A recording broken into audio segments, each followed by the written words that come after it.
오늘 이 본문의 말씀을 보면 우리는 불의한 청직이다라는 것을 누구든지 다 직감할 수 있는 것이죠. 오늘날 경제가 어렵고 또 계속적으로 이자가 올라가고 하다 보니까 많은 사람들이 어떻게 하면 단숨에 돈을 벌 수 있을까 이런 생각들에 의해서 이 가상화폐나 아니면 이 주식 가운데 투자하는 사람이 많은데, 그것도 정상적으로 자기의 여윳돈을 가지고 하면 다 잃어버려야 그럴 수 있다라고 생각하지만, 이제 빚투를 하는 사람들이 문제지 않습니까? 이제 은행에서 빚을 얻어서 투자를 하다 보니까 이자가 올라가고 이것을 감당하지 못하니까 결국은 이제 가정적으로 삶 전체가 문제가 되는 것을 보죠. 그래서 우리가 이제 안전한 투자를 위해서는 어떻습니까? 전문 경영인에게 묻든지 아니면 자신이 유튜브나 여러 곳을 이제 돌아다니면서 이 습득한 어떤 지식에 의해서, 경험에 의해서 이제 투자하시는 분들도 있습니다. 네, 오늘 본문에 보면 청지기에 대해서 말씀하고 있지 않습니까? 그것은, 청지기라는 것은 무엇입니까? 주인의 것을 잘 관리하고 보다 더 많은 이 수익을 얻기 위해서 돈을 받고 관리하는 관리인을 말하고 있는 것이죠.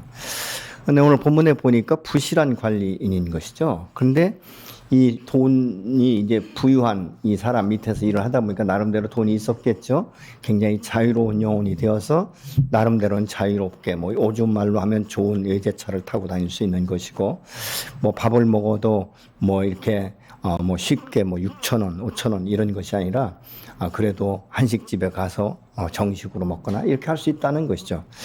근데 예기치 못하게 어느 날 갑자기 주인이 불러서 이야기하는 것이, 내가 요즘에 이 소문을 듣자 하니까 너가 나의 돈을 탕진한다는 말을 들었는데 모든 이제 재무 계정을 가지고 와라, 이렇게 이제 이야기하고 있는 것이죠. 아무런 대책도 없이 아무런 생각도 없이 이렇게 천년만년 살 줄 알았는데 갑자기 결산하자라고 말하고 있는 것이죠. 그러면서 너는 더 이상 내 업무를 맡을 수 없다라고 말을 합니다. 그런데 지금까지 한 번도 이 청지기는 그런 인식조차도 하지 않았어요. 그냥 내 것인 것처럼 자유롭게 써도 주인이 아무런 말도 없었고 터치하지 않았다는 것이죠. 그런데 어느 날 갑자기 지금 계산하자라고 말하는 것이죠. 이제 이 청지기가 깜짝 놀랍니다. 깜짝 놀라가지고 생각을 해보니까, 내가 오늘 여기에서 딱 잘려버리면 내가 할 수 있는 일이 무엇일까? 땅을 파볼까? 근데 자기의 어떤 체질이나 이런 것을 생각해 보니까 도저히 땅 파가지고는 먹고 살기가 힘들 것 같아요. 그러면 어떡하나? 그러면 이제는 내가 이 걸식해야 되나? 이렇게 생각해 보니까 그건 너무 쪽팔리는 거예요. 지금까지는 그래도 나름대로 남들이 볼 때 정말 잘 살고 부유하게 잘 나가고 먹는 것이나 입는 것이나 쓰는 것이 아주 명쾌하게 자기의 멋대로 아주 써서 다른 사람들이 볼 때 저 사람은 청직인데 월급을 엄청나게 받는가 보다, 이런 생각을 하고 있었는데, 말이 그렇지 여러분, 그거 걸식해 보세요. 저거 어떻게 됐나 이런 생각하지 않겠습니까? 그래서 이제 자기를 그때서 인식한 거예요. 내가 청지기로서의 사명, 이 관리를 잘못했는데 그러면 어떻게 살 것인가를 생각해 보는 것이죠. 그러다 보니까 이제 자기가 무슨 큰 돈도 모아놓은 것도 없고, 그러다 보니까 그동안 주인이 빚 준 사람들을 좀 불러다가 이 사람들의 빚을 면제해주면 어떨까, 이런 생각을 하는 것이죠. 그래서 불러옵니다. 청직이니까 모든 명단이 있으니까 불러옵니다. 근데 처음에 온 사람이 당신 얼마 빚졌어? 그러니까 이제 기름 100말 빚졌습니다. 그러니까 50이라고 써라. 그 다음에 이제 밀을 빌려간 사람에게 묻지 않습니까? 그러니까 뭐라고 말합니까? 당신은 그러면 80%만 써라, 이렇게 이야기하는 것이죠. 근데 이런 일을 하다 보니까 자기도 모르게 사람들로부터 호응을 받기 시작하는 거예요. 여러분, 이 청직이라는 것은 사실 어떻게 보면 주인을 대표하는 거예요. 그렇기 때문에 그 사람이 인색하거나 그 사람이 사람들을 홀대하거나 또 그 사람이 이자를 받기 위해서 다른 사람을 해롭게 하거나 그러면 주인의 그 생각을 다른 사람들이 볼 때 이 주인은 굉장히 아주 쪼잔한 사람이고 아주 어떻게 보면 인색한, 그래서 다른 사람을 배려하지 않는 이런 사람으로 인식했다는 것이죠. 그런데 어느 날 갑자기 전혀 지금 다른 상황으로 돌아가고 있지 않습니까? 가만히 있는데 내가 이거 빚과 이자를 어떻게 갚아야 되나 이런 생각하고 있는데 갑자기 불러다가 50%를 면제해주고 20%를 면제해주고 이러다 보니까 사람들의 마음 가운데 어떤 생각이 드냐면 내가 그동안 생각을 잘못했는가 보구나. 내가 빌린 이 빚을 나에게 빚을 준 주인은 원래 마음이 이렇게 따뜻하고 굉장히 많은 배려심 있는 사람이구나. 이런 인식을 갖게 한다는 것이죠. 그러면서 더불어서 청지기도 더불어서 좋은 사람으로 인식받는다는 것이죠.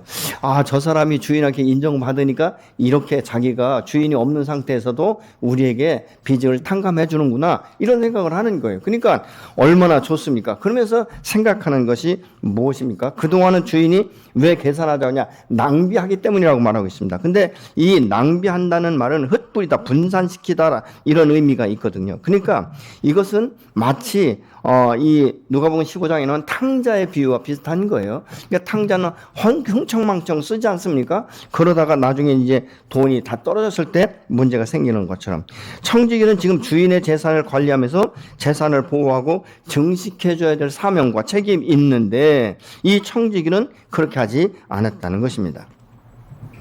그래서 이제 이 본문에 보면 이 청지기의 그 모든 직분이 지금 뺏기게 생긴 이런 위기 가운데 이런 지혜를 구했다는 것이죠. 그래서 사람은 변화가 되기 위해서는 먼저 무엇이 필요하냐면 자기 인식이 매우 필요한 거예요.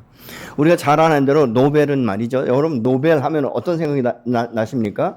그 노벨 평화상이라든가 많은 노벨상을 우리가 창시한 자로 생각이 나지 않습니까? 그런데 이 사람이 처음부터 그런 것이 아니라는 거예요.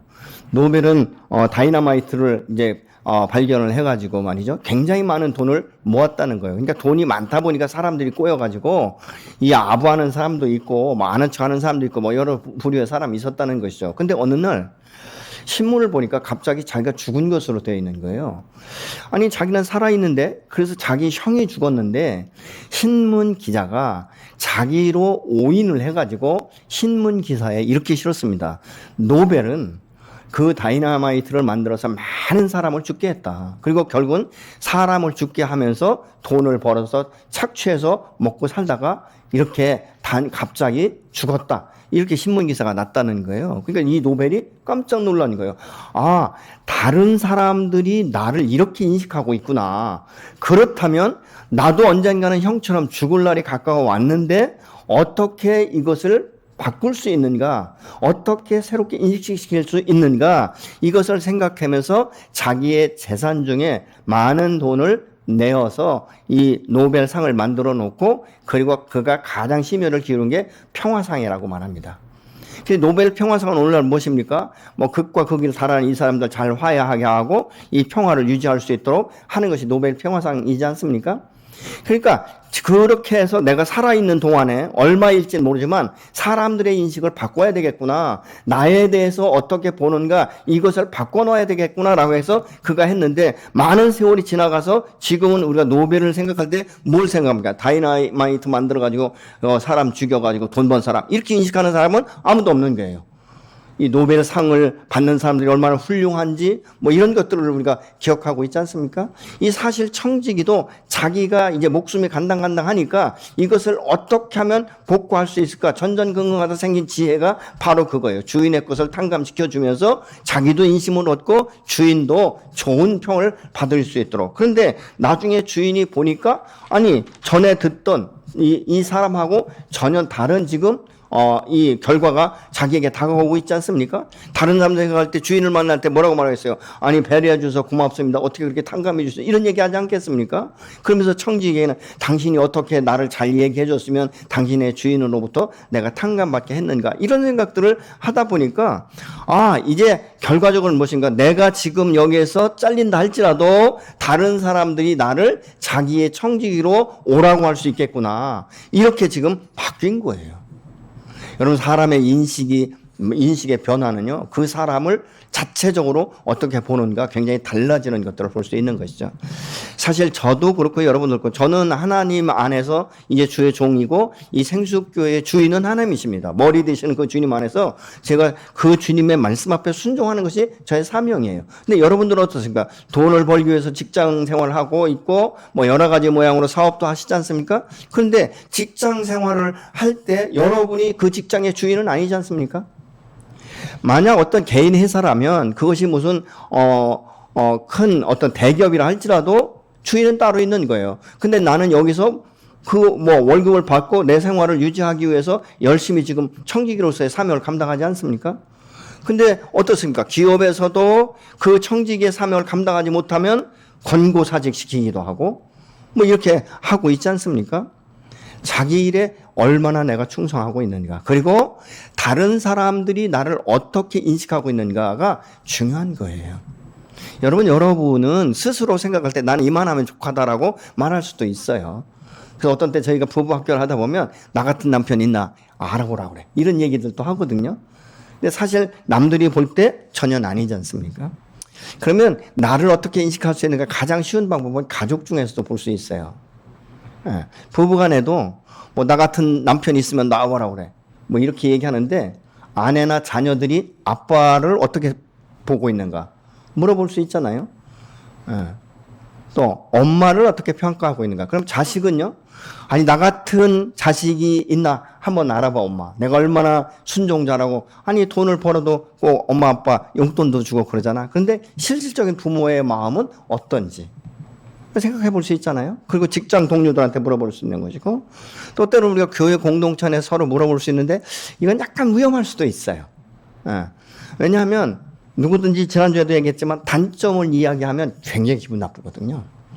근데 사실은요, 자기 인식은 다른 사람들로 인해서 한 세 사람이나 두세 사람이 동일한 이야기를 하면 아, 나가 그렇게 다른 사람에게 인식되고 있다는 것을 사실은 깨달아야 돼요.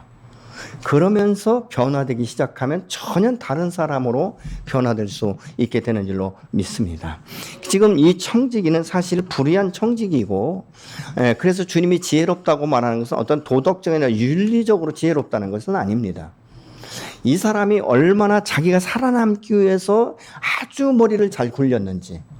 그런데 지금 예수님께서 이 비유를 드는 것은 사실 유대인들이 하나님의 복을 얻고 복인의 삶, 선민답게 살아야 되는데 그렇게 살지 못하는 것에 대해서 지금 비유를 들고 계신 거예요. 너희는 청지기로서의 사명을 충분하게 감당하지 못하고 있다는 것을 이 비유를 들어서 지금 말씀하고 있는 것입니다. 그래서 우리가 이 역에서 우리가 분별할 수 있는 것은 내가 지금 이렇게 살고 있는 것, 사실 우리가 예수 믿고 거듭난 사람은 내가 청지기라는 것을 다 압니다. 내 인생의 주인이 내가 아니라는 것도 다 압니다. 다 인식을 합니다. 그런데 그렇게 살지 못하는 것은 내가 머리로 지식으로는 인식하고 있고 이미 나는 예수 그리스도 안에서 내 죄사함을 받고 내가 거듭나서 하나님의 자녀가 되었음에도 불구하고 나의 삶은 여전히 내 중심적인 이 삶으로 묶여 있기 때문에 자유함이 없는 것입니다. 기쁨이 없는 거예요. 감사를 우리가 잃어버리게 되는 것입니다. 그래서 우리가 하나님 앞에 언젠가는 반드시 설 것을 기억하고 그 주님이 나를 눈여겨서 지금 살아있는 이 동안, 이 시간에 행동하는 모든 것들을 보면서 나를 지금 판단하고 계신 줄로 믿습니다. 그렇기 때문에 우리는 어느 날 갑자기 그날이 온다 할지라도 두려워할 것이 아니라 내가 나름대로 주님의 뜻을 따라 최선을 다해서 살았다는 것을 우리가 주님 앞에 말씀드릴 수 있는 그날이 있기를 간절히 소망하는 것입니다. 여러분, 나의 인식이 없이는 전혀 변화가 없습니다. 많은 사람들이 왜 변화되지 않는가? 이대로가 좋고 나 같은 사람이 없기 때문에, 그래서 변화를 되지 않는 거예요. 인식이 되어지면 반드시 변화를 추구합니다. 요즘에 어떤 때 보면 TV에 보면 그 건강을 위해서 계속적으로 많은 TV 그 프로에서 이야기하더라고요. 근데 많은 사람들이 그 뭐 혈관에 뭐가 있고 뭐 이런 이야기들을 하거든요. 뭐 고지혈증이니 이런 거 쭉 이야기를 합니다. 그런데도 이 식탐을 바꾸지 못해서 그렇게 힘들어 하더라고요. 근데 실질적으로 뭐 CT 촬영하고 아주 구체적으로 의학적으로 딱 펴놓고 설명을 하면서 당신 이것이 2년, 3년 지속되면 혈관이 막히고 결국은 갑자기 사망할 수도 있습니다. 이런 어떤 아주 구체적으로 과학적으로 설명하니까 그때부터 식습관을 바꾸고 삶의 변화를 가져오는 것을 제가 가끔 봅니다. 여러분, 하나님의 사람이면 하나님의 사람들께 살아야 되는데 나는 지금 어떻게 살고 있는가? 정말 하나님이 나의 중심이며 나의 목자가 되시는가? 아니면 내가 중심이며 내가 내 인생의 주인이 된가를 우리가 생각할 수 있게 되는 것이죠. 그러면 이 인식의 변화는 가치관과 삶의 변화를 가져오는 것이죠. 그리고 우리가 이 재물을 얻는 것도 어디에 쌓아둘 것인가를 선택하고 결정하게 되는 것을 우리가 볼 수 있게 되는 것이죠. 그래서 우리가 이 땅 가운데 사는 것은 다 나그네 길인 것을 알고 있지 않습니까? 그리고 영원하지 않다는 것도 알고 있고, 그리고 내가 천국에 갈 때 아무것도 가지고 갈 수 없다는 것을 너무나 잘 알고 있습니다. 그런데 그것을 바꾸지 못하는 것은 무엇인가? 내가 지금까지 살아온 삶의 방식이 있기 때문에 그렇다는 것이죠. 사실은 이 청지기는 다른 거 없어요. 자기가 이제는 잘릴 때가 됐다는 것을 인식하면서 이 삶의 방식을 바꾼 거예요.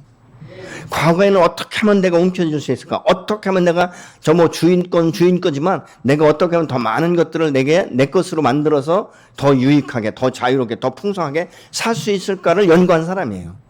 근데 막상 자기의 그 청지기로서의 이 직분이 잘리게 되다 보니까 그럼 내가 삶의 방식을 바꿔야 되겠다 해서 바꾼 것이 바로 탕감해 주는 것 아니겠습니까? 여러분은 지금 하나님이 주신 이 물질과 이 건강과 시간을 어떻게 지금 사용하고 있습니까? 우리가 사용할 때 정말 주님이 주인 되심을 내가 인정하는가 우리가 생각해 봐야 되지 않겠습니까? 9절에 보니까 내가 너희에게 말하노니 불의의 재물로 친구를 사귀라. 그리하면 재물이 없어질 때 그들이 너희를 영접할 것이다. 이건 믿음의 사람이 돈을 벌고 모으는 것, 이게 잘못된 게 아니에요. 잘 사는 것 정말 필요합니다. 어느 누구보다도 잘 살아야 돼요. 풍성하고 부유하게 살아야 됩니다. 그런데 그 목적이 어디에 있느냐는 것이죠. 여러분, 물질에 집착을 하다 보면 다른 것이 안 보여요. 돈밖에 안 보인다니까요. 그래서 우리는 여유가 없어요. 여러분, 이 물질에 집착된 사람은 쉬지도 않습니다. 여러분, 야곱이 그 물질을 자기 재산을 증식시킬 때 보면 잠도 자지 못했다고 말하고 있지 않습니까? 밤낮이 없을 정도로 열심히 했다는 것입니다. 오늘날도 여러분, 이 물질을 모으기 위해서 집착되는 사람들은요, 밤낮 없습니다. 24시간이 아니에요. 이분들에게는 25시간도 모자랄 판이지 않습니까? 360일이 너무 짧은 거예요. 그러니까 어떻게 보면 여행 한 번 변변치 못하게, 그냥 가족여행도 한 번도 평생 살지 못하고, 그렇게 살다가 가는 사람들도 우리 주변에 종종 있는 것을 우리가 볼 수 있지 않습니까? 불의의 재물을 부정하게 얻은 재물로 우리가 볼 수 있지만, 예수님은 뭐냐? 이 세상의 모든 재물들은 의의 것들이 아니다라고 지금 말씀하고 있는 것입니다. 재물은 극히 중립적이기 때문에 내가 어떻게 쓰느냐, 어떻게 사용하느냐, 어떻게 이것을 내가 생각하느냐, 이거에 따라서 불의의 재물이 될 수도 있지만 하나님의 영광을 위해서, 하나님의 나라를 위해서 귀하게 쓰임받을 수도 있게 되는 것이죠. 여러분, 누가복음 15장에 나오는 이 둘째 아들 탕자는요, 굉장히 사치스럽고 호화로운 삶을 살았다라고 그 형이 그렇게 말하고 있지 않습니까? 저놈은 창기와 아주 허랑방탕하고 놀아먹은 놈이다. 근데 문제가 뭔지 아십니까? 그렇게 돈을 많이 썼는데도 불구하고 그 주변에 친구가 없다는 것입니다. 돈을 쓸 때는 그 주변에 사람들이 모였겠지만 친실한 친구가 없었다는 거예요.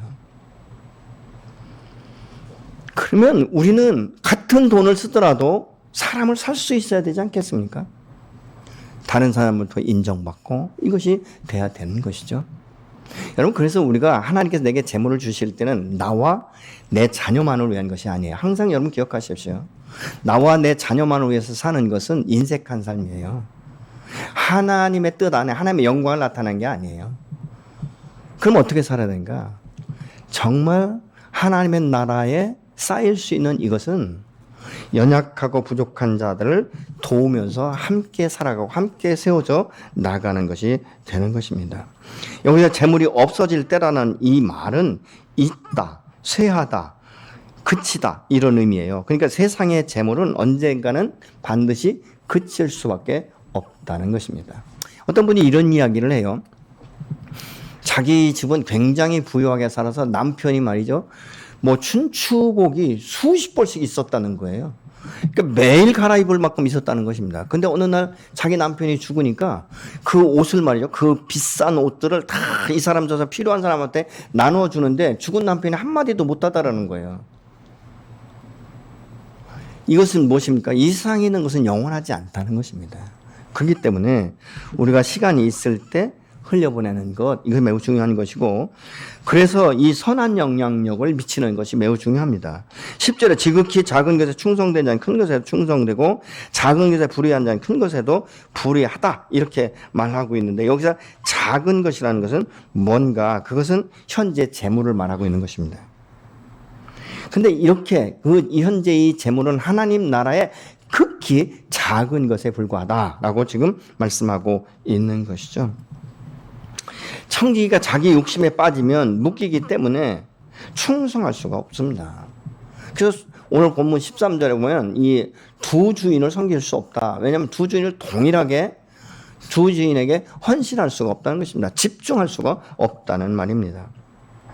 그래서 우리가 여기서 보면 남의 것으로 이렇게 이야기하고 있는데, 이 남의 것이라는 원어상의 의미는 다른 것에 속한, 낯설은 이런 의미를 갖고 있어요. 그러니까 현재 내가 소유하고 있는 모든 것은 내 것이 아니라 하나님의 것이라는 것입니다.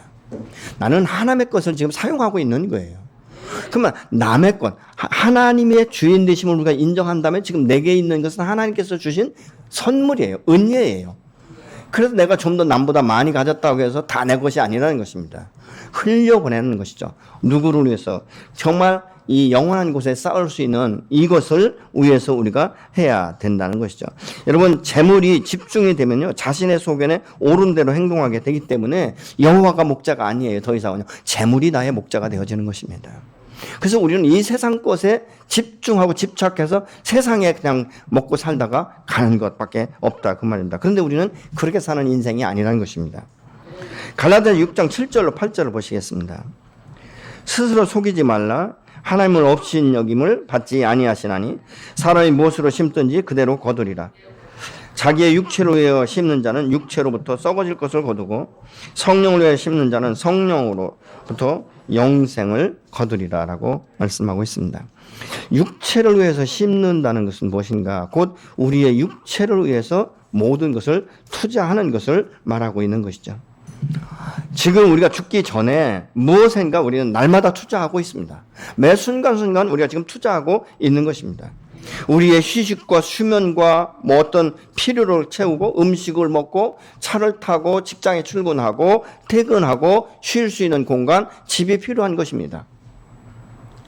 우리가 살아가려면 무엇인가 필요하지만 우리 육체가 요구하는 모든 것을 다 만족하게 채워줄 수는 없다는 것입니다. 우리의 육체는요, 참 묘해요. 그날의 어떤 일기, 감정, 기분, 뭐 이런 거에 따라서 좋을 수도 있고 좋지 않을 수도 있는 것이죠. 근데 보편적으로 만족함이 없습니다. 항상 조금만 더를 원하고 있지 않습니까? 그렇기 때문에 늘 부족한 것이 인식되기 때문에 우리가 정신없이 살아가는 것입니다. 육체를 따라 심으면 심을수록 더 많고 더 큰 것들을 요구한다는 것입니다. 그렇기 때문에 우리는 육체의 요구가 필요하지만 절제가 필요하다는 것입니다. 그래서 우리의 육체를 다 들어줄 수 없고 절제를 시켜야 되는 것이죠. 여러분, 우리 아이가 아무리 사랑스러워도 모든 것을 요구한다고 자녀에게, 어린 자녀에게 모든 것을 다 주는 부모는 어리석은 부모이지 않습니까? 때로는 절제해야 되는 것이고 때로는 그것을 하면 안 된다는 것을 가르치고 이해하고 설득시켜야 되는 것 아니겠습니까? 우리의 육체도 마찬가지죠. 여러분, 돈은 끝이 없어요. 우리의 탐심과 탐욕은 끝이 없습니다. 그렇기 때문에 육체에 심는 것은 한계가 있을 뿐만 아니라 그것은 영원하지 못한 것이다라고 말하고 있지 않습니까? 갈라디아는 뭐랍니까? 그 모든 것들은 썩어질 것이다. 썩어질 것을 심는 것은 썩어질 것으로 남는다라고 지금 말하고 있지 않습니까? 그러면 성령을 따라 심으려면 어떻게 해야 됩니까? 기회가 있는 대로 우리는 착한 일을 해야 되는 것이죠. 그럼 기회가 있는 대로라는 것은 무엇입니까? 내가 건강할 때, 시간이 있을 때, 물질적으로 여유가 있을 때. 이것을 심는 것을 말하고 있는데 그건 무엇인가? 또 다른 말로 하면 내가 살아있는 동안에, 내가 정신이 온전한 동안에. 여러분, 아무리 돈이 많아도요, 아무리 건강해도 치매가 걸리니까요, 아무것도 생각할 수 없고요, 뭘 어떻게 할 수가 없는 거예요.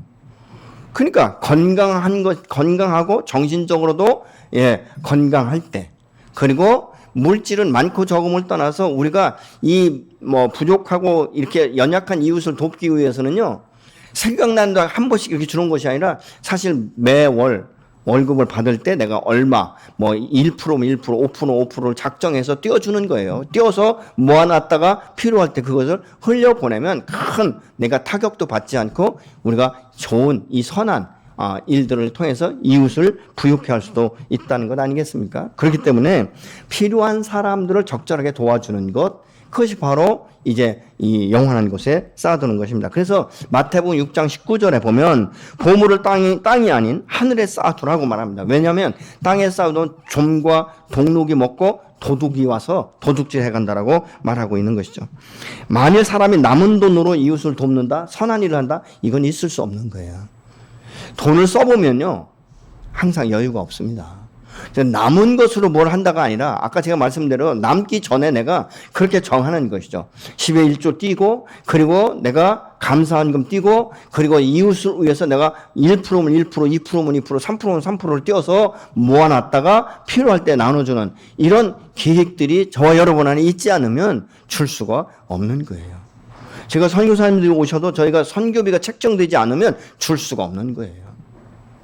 그러면 선교비가 책정됐다고 아무한테나 함부로 주느냐? 그렇지 않죠. 꼭 필요한 사람들에게 우리가 선별하면서 그 돈을 흘려보내는 것 아니겠습니까?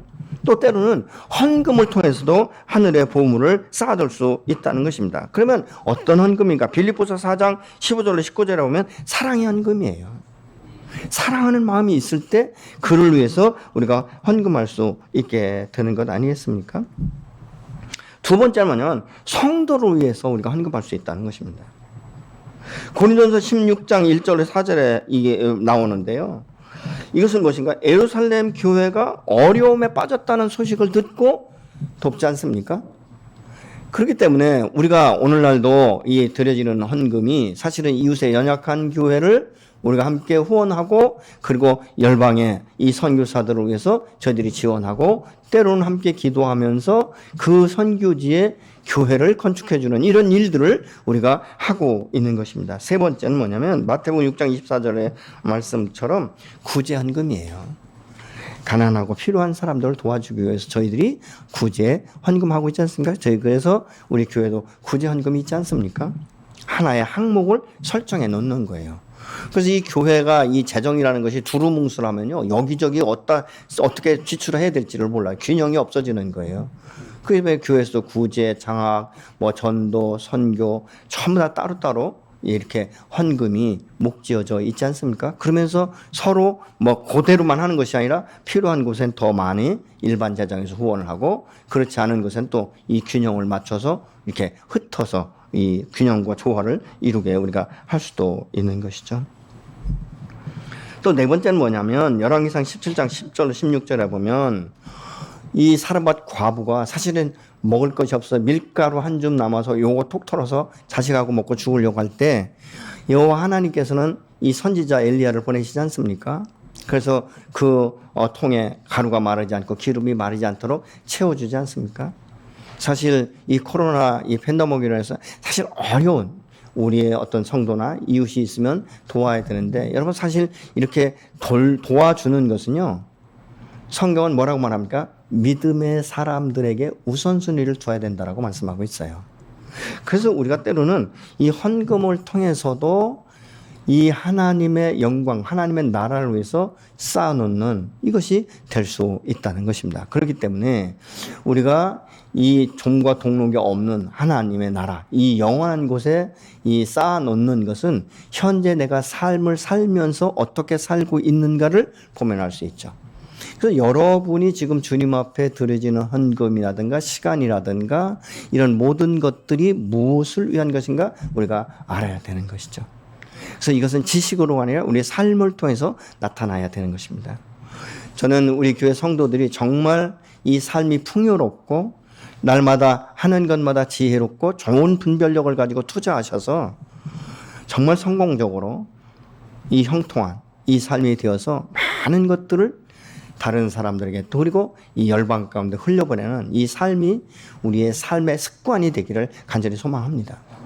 여러분, 우리가 하나님의 것은 하나님의 것이에요. 이 하나님의 것을 내가 모자란다고 해서 그것을 땡겨서 쓴다든가 뭐 나중에 시간이 지나면서 어쩔 수 없었다라고 말할 때 하나님은 그 부분에 대해서 우리에게 지금도 말씀하지 않습니다. 근데 한 가지 분명한 것은 무엇인가? 계수하고 계시다는 사실을 기억하시기 바랍니다. 오늘 불의한 청지기를 어느 날 갑자기 주인이 불러서 셈하자라고 말하면서 너의 이 직무는 여기까지다라고 말할 때 이 사람이 얼마나 세상적으로 지혜로운지. 근데 사실 믿음의 사람들은 이렇게 지혜롭지 못하다라고 말하고 있지 않습니까? 그래서 이 제자들에게 너에게 주어진 사명과 너에게 주어진 이 재물과 이런 모든 것들을 지혜롭게 사용하라고 지금 예수님께서 이 비유를 통해서 우리에게 말씀해 주고 권면하시는 것입니다. 여러분은 지금 다른 사람에게 어떻게 인식되는가? 더 중요한 것은 하나님 앞에 나는 어떻게 인식되어지고 있는가를 우리가 질문할 필요가 있는 것입니다. 우리는 이렇게 살아도 저렇게 살아도 한 세상 살게 되어 있습니다. 그러나 언젠가는 반드시 주님 앞에 설 때가 오는데 불신자들은 영원한 지옥 심판대 앞에 백보자 심판대 앞에 서는 것이고 믿음의 사람들은 그동안 우리의 행적을 통해서 하나님 나라에 어떻게 보물을 쌓아놨는가 이것을 우리가 볼 수 있는데 여러분 많은 어떤 뭐 책이나 이런 것을 보면 이런 이야기가 있습니다. 이 세상의 나그네 길을 부유하게 살았다고 해서 천국에 많은 재물을 쌓아놓는 것이 아니다. 오히려 가난하고 부족한 사람들이 이웃을 긍휼히 여기는 마음과 자비와 이런 마음들을 가지고 이웃에게 흘려보냈기 때문에 하나님께서는 그것을 보시고 하늘나라에 상급으로 쌓아놓으셨다라고 말씀하고 있는 것입니다. 여러분 우리는 눈에 보이지 않습니다. 그렇기 때문에 우리는 이렇게 살아가는 거예요. 그러나 반드시 언젠가는 하나님 앞에 설 날이 오는 것이고 또 한 가지는요. 내가 이웃을 위해서 흘리고 주의 이름으로 심은 것은 반드시 하나님이 기억하시고 아니면 내 다음 세대에 하나님께서 그 씨앗을 나게 하시고 열매를 맺게 하시고 풍성한 삶을 살게 하시는 일로 믿으시기 바랍니다. 제가 수차례 말씀드리지만 저는 가장 부러운 것이 믿음의 부모의 기도의 유업을 받아서 목회하시는 분들이 참 부럽습니다. 저는 이 대형교회를 이렇게 섬기는 분들이 항상 말씀하는 것이 이것은 내가 잘해서가 아니라 나의 부모의 기도의 열매라고 말하는 것. 그리고 우리 부모가 하나님의 나라를 위해서 하나님의 영광을 위해서 얼마나 많이 수고하고 노력했는지를 내가 알기 때문에 그 심은 것들이 오늘 내가 거둔 것이라고 말하면서 자기의 자녀들에게도 이러한 유업이 흘러가기를 원한다라고 간증하는 이 목회자들이 가장 부럽습니다. 저는 우리 성도들의 삶이 여러분의 1세대에 끝나지 아니하고 2세대, 3세대가 흘러갈수록 아브라함과 이삭과 야곱을 통해서 흘러갔던 그 놀라운 축복들이 흘러간 것처럼 계속적으로 그 지경이 넓혀지고 하나님의 나라 위에 귀하게 쓰임받는 하나님의 사람, 하나님의 영광을 나타내는 하나님의 자녀들이 되시기를 예수로 축복합니다. 그러기 위해서는 먼저 그 문과 그 씨를 내가 심어야 되는 것이에요. 한 가지만 말씀드리고 마치겠습니다. 여러분, 자녀들에게 여러분이 유업으로 흘려주는 것은 그 자녀가 그것을 끝까지 책임지고 보존한다는 확증이 없습니다. 그러나 내가 주의 이름으로 내 자녀만이 아니라 다른 이웃, 정말 필요한 이웃, 헐벗은 이웃, 정말 필요한 이 재정이 없어서 자녀를 학교에 못 보내고 뭐 이런 사람들에게 보이지 않게 흘려보내고 심는 씨앗들은 하나님이 기억하시고 자녀들에게 끝없이 흘려보내고 축복하시는 줄로 믿으시기 바랍니다. 저는 목회하면서 이런 일들을 수없이 많이 듣고 있습니다. 저희 교회에서만이 아니라 많은 저희 동기 목사들이 거의 한 100여 명 됩니다. 얼마나 전국적으로 퍼져 있는지, 아니 열방 가운데 퍼져 있는지 그들이 수없는 간증들을 합니다. 우리 교회에 이런 권사가 있었는데, 우리 교회에 이런 집사가 있었는데 그 자녀들이 이렇게 풀렸습니다.